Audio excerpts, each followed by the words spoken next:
monde, j'espère que vous allez bien. Aujourd'hui, on va faire un gâteau pour une occasion très spéciale. L'occasion, c'est mon anniversaire. Donc demain, le 26 mai, c'est mon anniversaire. Et j'ai envie de faire un gâteau, mais sans prise de tête. Un de mes gâteaux préférés, c'est la forêt noire. Mais j'ai pas envie, la vérité, de me casser la tête à faire une génoise classique, à la couper, à la farcir, à la mettre au frais, après décorer et tout. Donc j'ai décidé de faire une forêt noire, mais revisitée à ma façon, avec les moyens du bord, avec ce que j'ai à la maison.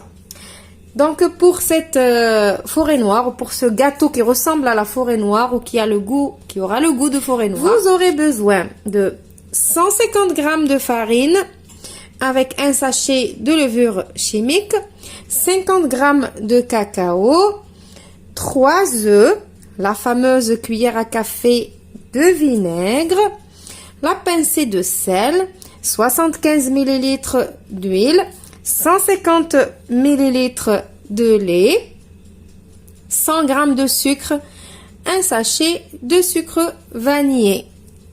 C'est tout ce qu'on a besoin pour faire la génoise ou le cake ou appelez-le comme vous voulez. Allez, on passe à la suite. Donc on va commencer par mettre les œufs. Donc dans ce gâteau, je ne vais pas utiliser ni robot ni rien du tout. Je vous ai dit, c'est sans prise de tête. Je vais mettre ma petite pincée de sel parce que j'ai tendance à l'oublier. On va mettre le sucre vanillé. Donc jusque là, c'est comme un cake normal. Je vais battre mes œufs. Je ne cherche pas ni à faire mousser mes œufs ni rien du tout, mais c'est vraiment sans prise de tête.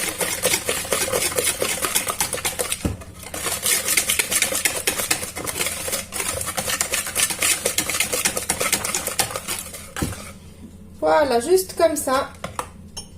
Maintenant, je vais rajouter l'huile.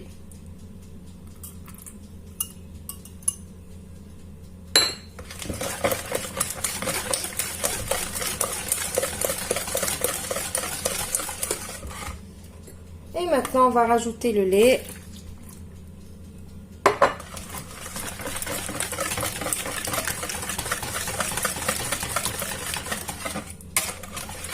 Voilà, maintenant on va prendre notre tamis.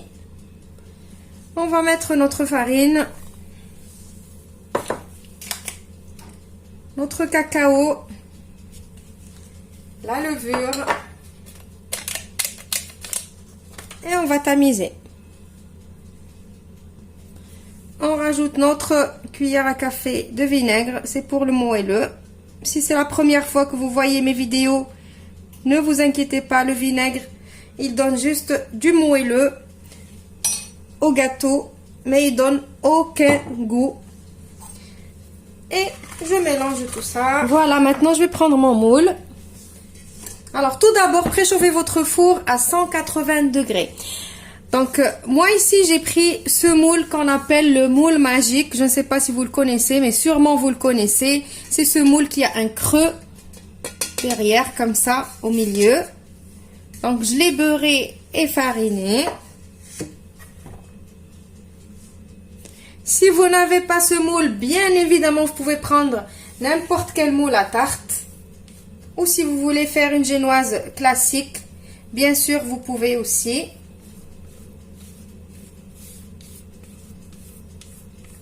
Donc je vais mettre mon gâteau au four préchauffé à 180 degrés pendant 35 à 40 minutes.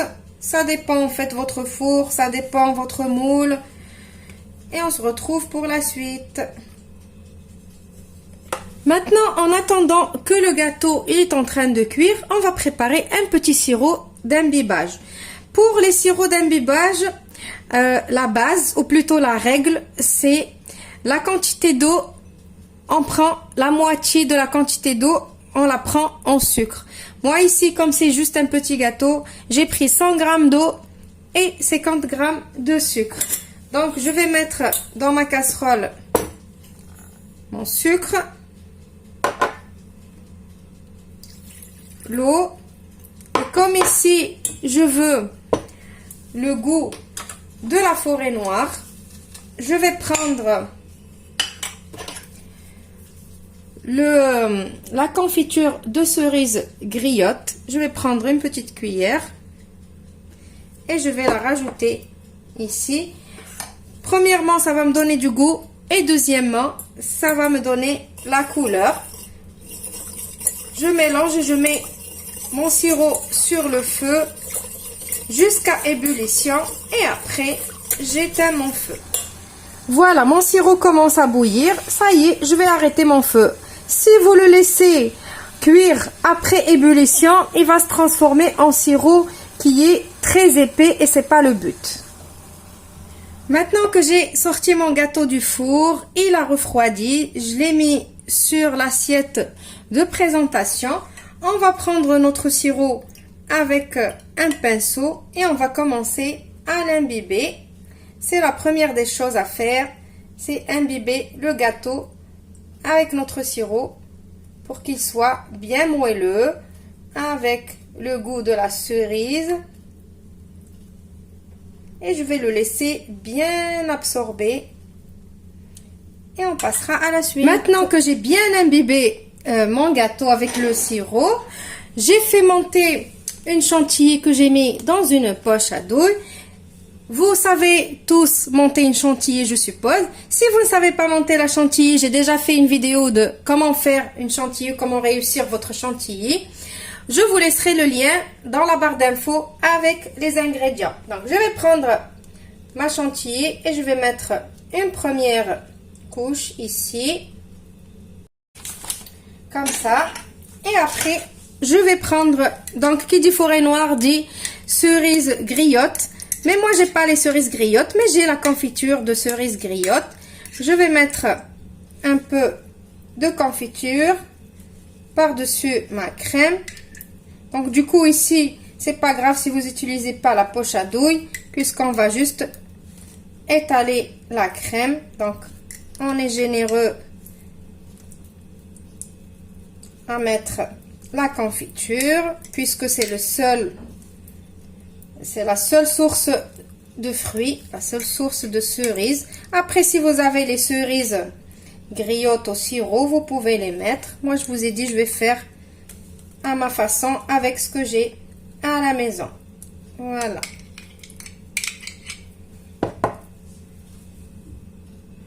Donc après, je vais rajouter une couche de crème. Je vais décorer mon gâteau et je vous retrouve juste après pour le résultat final. Et voilà le résultat de mon gâteau. Alors, on dirait pas que c'est une vraie forêt noire. Donc après, j'ai fait des copeaux de chocolat avec une tablette de chocolat et un économe, comme ceci. Et après, j'ai décoré avec ces copeaux de chocolat. Pour que les copeaux de chocolat y tiennent ici aussi, j'ai étalé juste avec avec un couteau. J'ai étalé un petit peu de chantilly ici entre les cerises. Et j'ai mis les copeaux de chocolat. Et voilà, j'ai une forêt noire. Je vais me régaler, je vais manger une forêt noire pour mon anniversaire. Malgré que je ne me suis pas cassé la tête à faire une vraie forêt noire. L'essentiel, je vais avoir le goût de la forêt noire. Voilà, donc bien évidemment, je ne vais pas couper le gâteau aujourd'hui. Vous vous doutez bien, c'est mon anniversaire, mais mon anniversaire, c'est que demain. Du coup, je vais garder le gâteau au frais jusqu'à demain.